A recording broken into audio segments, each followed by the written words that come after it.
छात्रीमानंक द्वारा गाड़ीरू प्रश्नपत्र बुहाइले बोर्ड कर्तृपक्ष।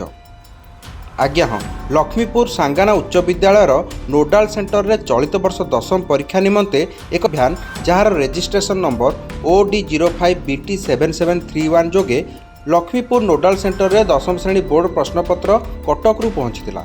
एही समय रे कटक बोर्ड रु दशम परीक्षा प्रश्नपत्र नहीं आसीथिबा जो कर्मचारी निज बंदोबस्त करी नोडाल सेंटर रे स्ट्रंग रूम रे प्रश्नपत्र रखिया कथा, किंतु लक्ष्मीपुर नोडाल सेंटर रे बुधवार दिन स्कूल छात्र छात्री द्वारा गाड़ी नोडाल सेंटर को प्रश्नपत्र ओह्लाइथिले।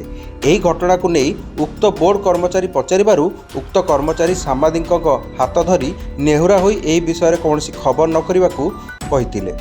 एने आम जिला शिक्षा अधिकारी को जोगाजोग करने को चेष्टा करथिले ही ताहा होई पारि नथिला।